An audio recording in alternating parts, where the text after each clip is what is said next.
everybody. I'm Courtney, and today I'm here with Erin Hendon, award-winning Seattle realtor, to talk a little bit about what's going on in the Seattle real estate market with home values. Erin, you were recently featured on an NBC article talking a little bit about that. So why don't we just dive right in? If I was looking to sell my home, where would I start?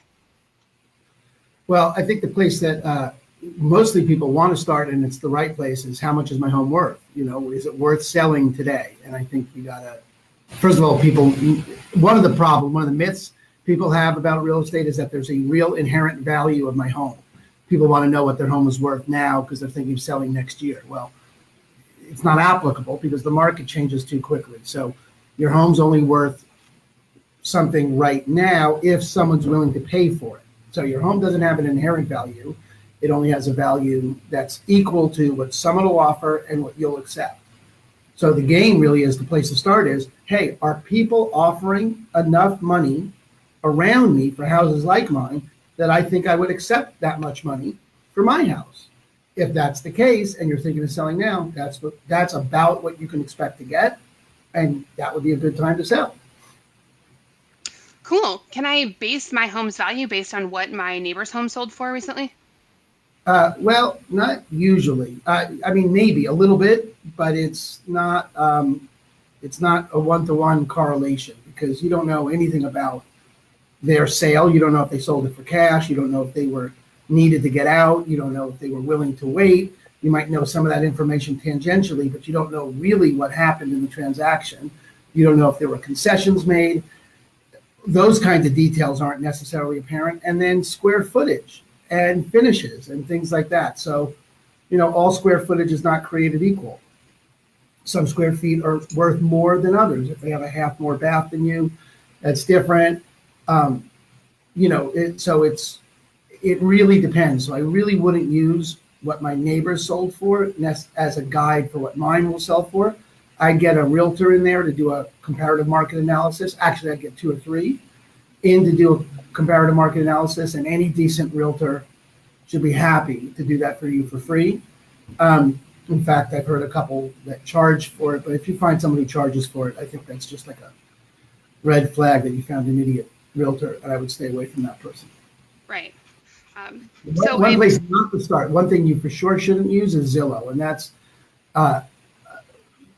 sort of not obvious, but the Zestimates are just horrendous, just wildly inaccurate, and neither inaccurate on the plus side or the minus side. It's not like you can always say, well, they're always wrong because they're too high. They're not.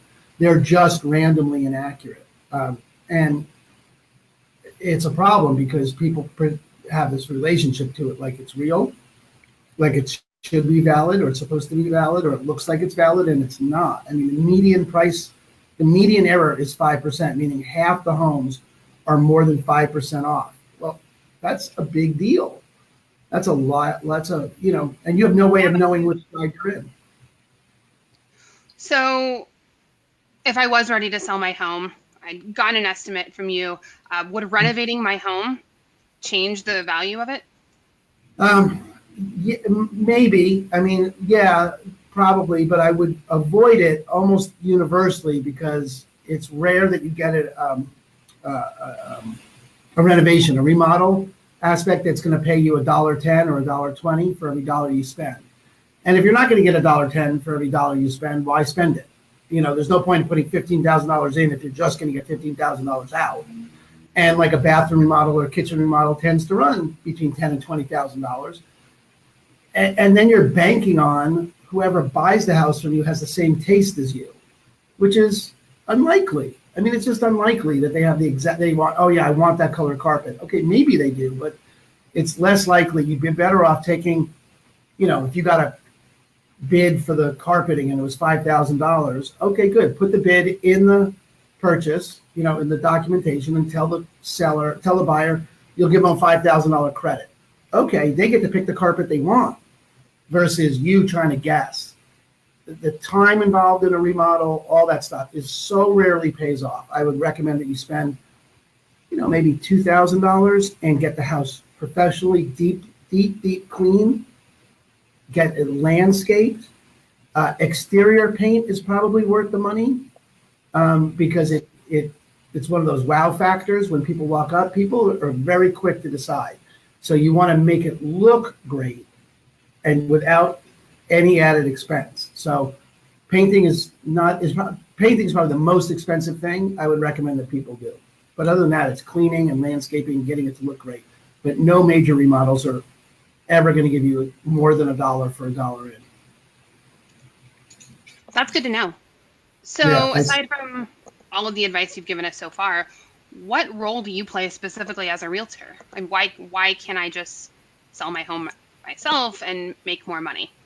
Yeah, it's a really good question, and for a lot of realtors, it's, I mean, we joke about it around the office, but a lot of realtors do the 3 Bs of real estate, and that's they put a sign in the yard and they put it on the MLS and they pray that someone comes along and buys it. And if that's if that's what the realtor you hired is going to do, you probably are almost as good off doing it yourself. But if you find someone who has a track record of selling homes for more than average, then you're in good hands, and you can't get as much yourself. There's a lot of different things involved in that. If it's a normal to average to maybe a little bit warm of a market, you need someone beating the streets, prospecting, advertising, handling the phone calls, handling the open houses, handling the showings, following up with people.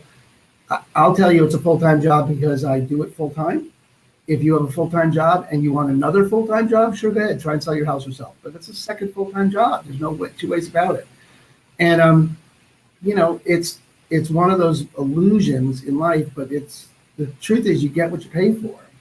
And if you're going to go cheap, okay. I mean, I just don't see how you got to actually do the math on it, right? Because if you're expecting to save that 3%, right, for that you're going to pay your listing agent, the buyer knows you're trying to save that money, right? The buyer is expecting the house to be priced 3% less because they know you're not using a realtor. So now you want the savings and the buyer wants the savings. Okay, how's that going to work out? Plus, if the buyer has an agent, you're going to have to pay that buyer's agent. If you're not paying the buyer's agent either, then your pool of people to sell to is teeny. You got to find someone. I mean, if you're going to sell to a family member, great, good. Probably don't need a realtor. But if you're going to open it to the public, that other person is coming with an agent, right? And that agent negotiates for a living. So now it's that agent who negotiates for a living against you, who negotiate never. I bet I could take your 3%. So if you do the math, it rarely pans out that selling it yourself is a way to get more money. It's just rare. It's not always, but it's certainly rare. That's great to know. I think those are all of the questions that I had today. Kind of wraps everything up. If you want to know more and read the article in full, I've included it in a link below. Otherwise, that's all I have for you today. Great. Courtney, thanks so much. Yeah, I'll talk to you soon.